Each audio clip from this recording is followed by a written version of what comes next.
Trying to think of a story to tell. Seems like people like stories. Trying to think of a good one. I got a lot of good ones, but just coming up with one off the top of my head. Geesh, I wish somebody was around to just like give me just an idea of where to even start. Um, Gosh, I don't know what. I'm trying to think here. I'm trying to think, but nothing's happening. That's a famous Curly from the Three Stooges quote. Um, Gosh, this one just popped into my head, so I'm just gonna tell it. Uh, I think it was my 12th birthday. And my birthday is the day before New Year's Eve. It's December 30th.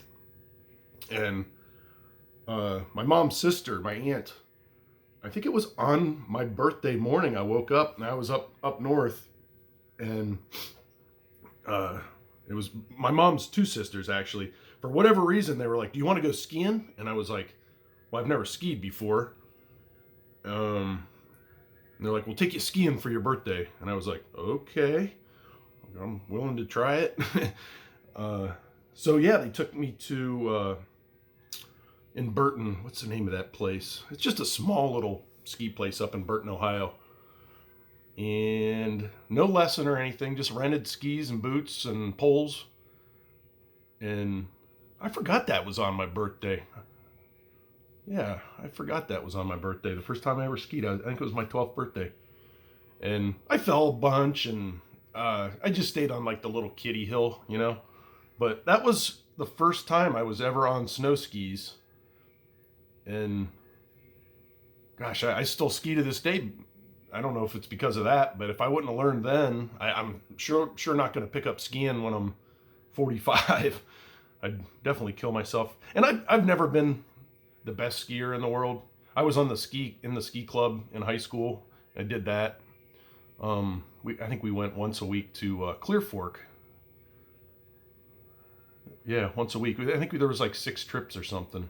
But yeah, I still ski to this day. And this year I never made it out, but it was only because I was too busy ice fishing. Did a lot of ice fishing this year.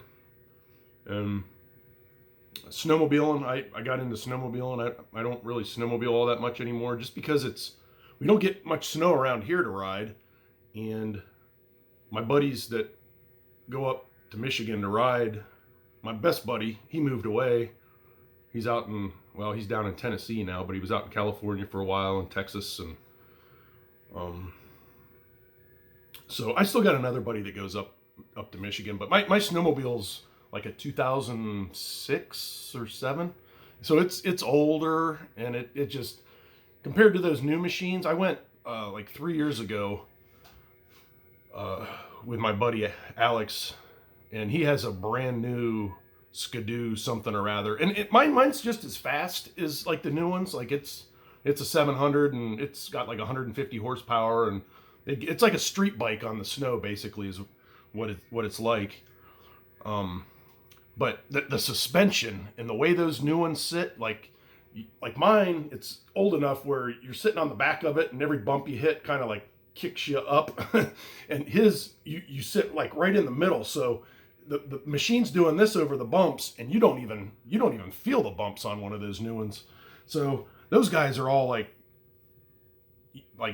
early 30s, and they got these brand new machines, and I felt like this old. I think I was like 42 or something when I went up there with those guys, and man, I felt 42 after riding all day with them, because we'll ride 200 or 300 miles in a day up there, and it just beats you up.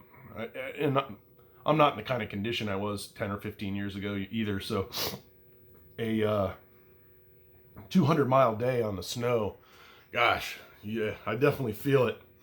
So one of these years, I'm going to get a new snowmobile, and once maybe my buddy Eric moves back, and he's interested in going up north again, so we got a little group of guys, and I'll do it again.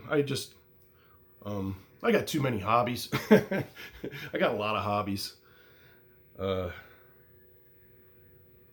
just can't. There's not enough time in the day to do them all. Plus, on top of all of that, I actually have to work on average 40 hours a week. So I got all these dumb hobbies, and I got to take care of the house, and I got a lot of. I'm a busy guy. I don't sit around too often. I'm always doing something. Just kind of the way I run. I think I could never be one of those people that just sit in front of the TV and just watch stuff. Like I do watch. I don't even have TV anymore. Everything I watch is on YouTube, and it's there's the shows on YouTube. It's more like reality TV, I guess. Like I love Shoestring. I love his channel. I follow people that are doing like hobby stuff like that. Not that Shoestring's a hobby guy, but there's another channel that I watch. It's like, gosh, these guys are out in like Arizona, I think, or maybe somewhere out west, but maybe Nevada. But they go into these abandoned mines, and they know what they're doing. They're not like just idiots walking into abandoned mines, but they go in there and they just explore these mines. And they're like cobalt mines and silver mines, and they never really find anything in there, but it's just that's a fun channel to watch too. So that's the kind of stuff I enjoy, like people doing stuff, and people, even if it's something I would never want to do, it's just, I like, my radio. I like people that have a passion for what they like, and that's probably one of the coolest parts about YouTube is you can find anything you want on there, and I'm gonna shut this thing off. Gosh, like I grew up down in southern Ohio, and yeah, I didn't grow up with any kind of, I was lower middle class probably, but my dad, he got his pilot's license. So time I was probably 10 years old until dad passed away, every Sunday was the day everyone would go to the Perry County Airport, and it was like the same, probably 20 people all the time. There was a guy named John Simon, a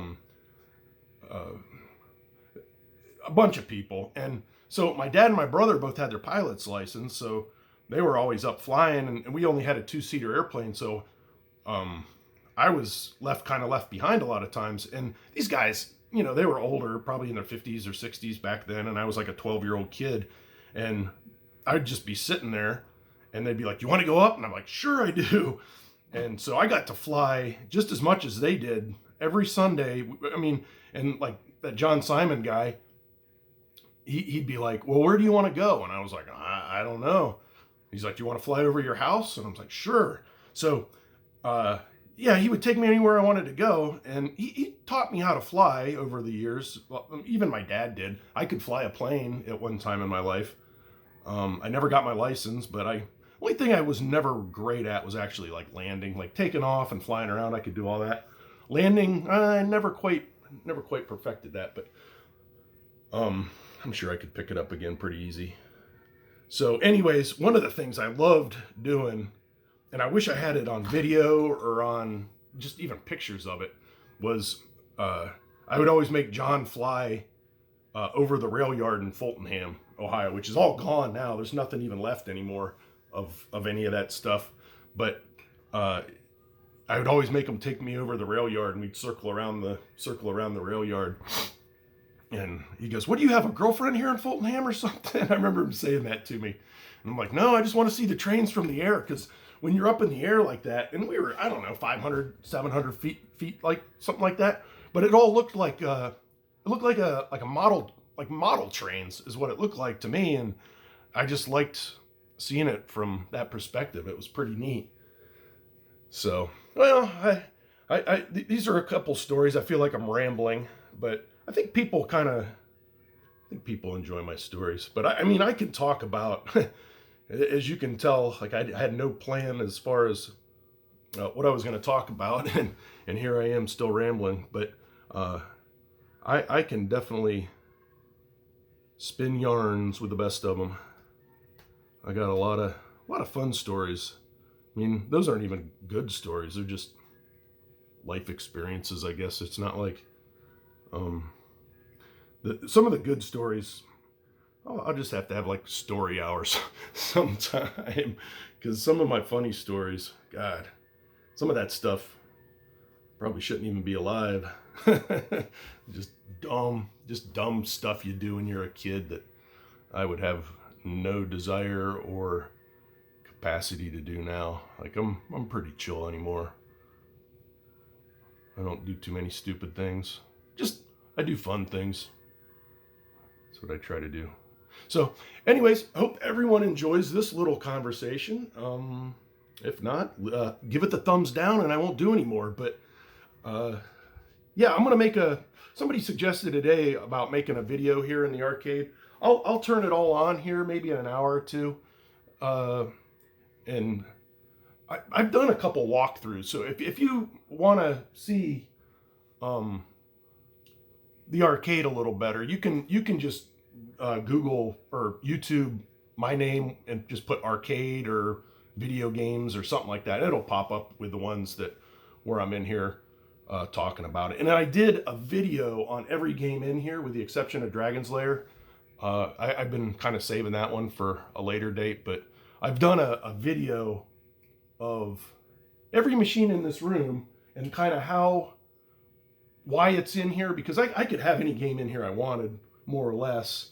And the ones I have in here now are kind of the ones that I like the most. Like Miss Pac-Man's awesome. I like regular Pac-Man too, but Donkey Kong, that's one of my favorite games. This Gorf game.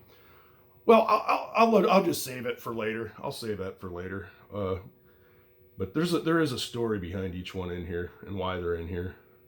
And yep, hey, gosh, this 12-minute rambling video. Well, I'm gonna upload this. Maybe, I don't know if I should or not. It's probably pretty boring, but yeah. Anyways, hope everyone enjoys this one. I think I'll upload it. Hopefully, I don't sound too stupid. Anyways, talk to everybody later.